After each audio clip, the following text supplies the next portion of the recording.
లేకపోతే మనం సాలేకోలేము, మనం చదువుకోలేము, మనం అంగవైకల్యంతో పుడితే మనం ఏం చేయగలుగుతాము అంటే ప్రతీది కూడా భగవంతుని యొక్క కృప ఉన్నప్పుడే మనము దేన్నైనా సాధించగలము, దేన్నైనా మనము విజయం చేకూర్చుకోగలము. ఈ విషయాన్ని మనం అందరం గమనించుకోవాలి. తర్వాత ఇంకొకటి ఏముందంటే, ఈ మధ్య కాలంలో తాగుడుకు బాగా అలవాటు పడిపోయి ప్రాణాల మీదకి తెచ్చుకొని ప్రాణాలు ఓడుకునేటటువంటి పరిస్థితి ఏర్పడుతూ ఉన్నది. చూడండి, వెనకటికి ఒక సంఘటన చెప్తా. అంటే మేము చిన్నగా ఉన్నప్పుడు, ఒక 15-16 ఏళ్ళు ఉన్నప్పుడు అప్పుడప్పుడు సారాలు అమ్ముతుండ్రి. సారా ఉంటుంది కదా, ఆ గుడుంబ అంటారా ఏమంటారా, ఆ సారా అమ్మేటోళ్ళ పరిస్థితి ఎట్లా ఉందంటే, ఒక కుటుంబం, మంచి కుటుంబం ఉంటుంది. ఆ కుటుంబం లోపల భార్య పిల్లలు అందరూ కూడా మంచిగా ఉంటారు అన్నమాట.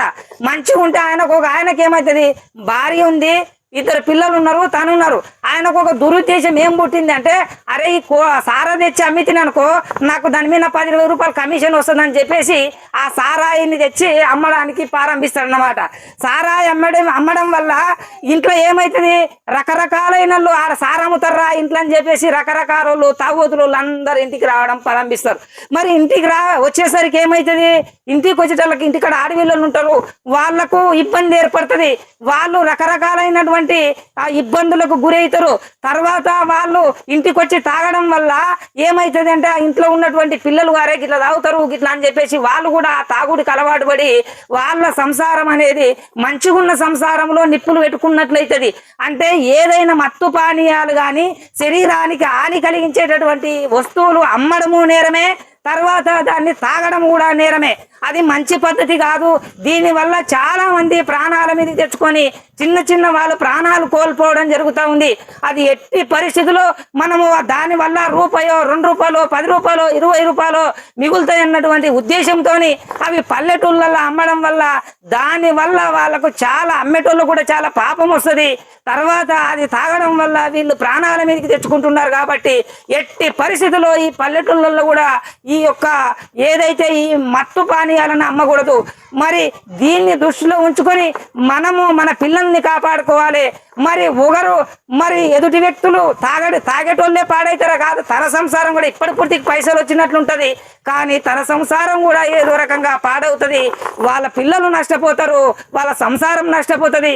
దీన్ని కూడా దృష్టిలో ఉంచుకొని మనం ఎట్టి పరిస్థితుల్లో మన పల్లెటూళ్ళల్లో కూడా ఈ మత్తు పానీయాలను అమ్మకుండా ఉండాలి, తాగకుండా ఉండాలి, మంచి మార్గంలో ఉండాలి. తర్వాత చూడండి, మనం ఇక్కడికి వచ్చినాం, హనుమాన్ చాలీసా చదువుతా ఉన్నాం. దీనివల్ల ఎన్నో లాభాలు ఉన్నాయి, చెప్పుతూ పోతే చాలా లాభాలు ఉన్నాయి.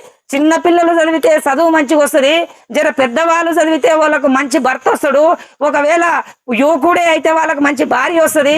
తర్వాత మనం బండ్ల మీద పోతా ఉంటాం, బండ్ల మీద పోతుంటే ఎప్పుడు యాక్సిడెంట్ జరిగేది తెలియదు, ఎప్పుడు ఏ క్షణంలో ఈ రోజు ఉన్న మనిషి రేపు ఉంటాడా లేదన్న సంగతి మనకి తెలియదు. అయితే మనం బండ్ల మీద పోయినా కూడా ఈ భగవన్నామ స్మరణ చేయడం వల్ల పెద్దగా తగిలిత చిన్నగా తగులుతుంది, మన ప్రాణహాని జరగదు. అంటే ప్రతీది కూడా ఈ యొక్క హనుమాన్ చాలీస వల్ల మనకు ఎన్నో లాభాలు ఉన్నాయి. ఈ విషయాన్ని మనం అంతా గమనించి, ఎంత పని ఉన్నప్పటికీ మనము ఇంటి దగ్గర చేన్ల పని ఉన్న శనివారం రోజు 1 గంట ముందు పని బంద్ చేసి తప్పకుండా హనుమాన్ చాలీస చదవనికి రావాలి. హనుమాన్ చాలీస చదువుతా ఉంటే మనకు ఒక శక్తి వస్తుంది, మన జ్ఞాపక శక్తి పెరుగుతుంది, మన పిల్లలు బాగుంటారు, మనం బాగుంటాము, మన సంసారం బాగుంటుంది, గ్రహపీడ దోషాలు తొలగిపోతాయి. దీనివల్ల ఎన్నో లాభాలు ఉన్నాయి. ఈ విషయాన్ని మనం అందరికీ కూడా తెలియజేస్తూ మనకు మన కుటుంబ సభ్యులకు ఇతర వాళ్ళకు అందరికీ కూడా తెలియజేస్తూ మనం ముందుకు పోయేటటువంటి ప్రయత్నం చేయాలి. రాబోయే భవిష్యత్తులో కూడా మనము భారీ ఎత్తున పెద్ద ఎత్తున ఈ హనుమాన్ చాలీసా పారాయణ కార్యక్రమం ఈ సంగాయపల్లి హనుమాన్ టెంపుల్ దగ్గర కొన్ని వందలాది మందితో చేయాలన్నటువంటి సంకల్పం చేశాం. వర్షాకాలం ఉంది, కొద్దిగా తక్కువ వచ్చినా వచ్చేటటువంటి కాలము లోపల కొన్ని వందల మందితో ఇక్కడ హనుమాన్ చాలీసా పారాయణం అనేది జరుగుతుంది. మన జిల్లాలోనే నెంబర్ 1 స్థాయిలో, అంటే జిల్లాలోనే ఎక్కువ మందితో హనుమాన్ చాలీసా చదివేటటువంటి దేవాలయం ఎక్కడ ఉంది అంటే అది సంగాయపల్లిలో ఉంది అనేటటువంటి స్థితికి తీసుకుపోవాలి. మనమందరం కూడా కంకణం కట్టుకోవాలి, మనమందరం కూడా ముందుకు వచ్చి ఈ యొక్క హనుమాన్ చాలీసా పారాయణాన్ని విజయవంతం చేయాలని మీ అందరికీ కూడా హృదయపూర్వకంగా నమస్కారాలు తెలియజేస్తూ మీ అందరికీ మరొక్కసారి మరొక్కసారి విజ్ఞప్తి చేస్తూ మనం అందరం కూడా కృషి చేస్తూ ఒకరిని కూడగట్టుకొని హనుమాన్ చాలీసా పారాయణ కార్యక్రమానికి వచ్చే విధంగా కృషి చేస్తారని మీ అందరికీ నా హృదయపూర్వకంగా నమస్కారాలు తెలియజేస్తూ ఇంతటితో సెలవు తీసుకుంటున్నాను. జై శ్రీరామ్, జై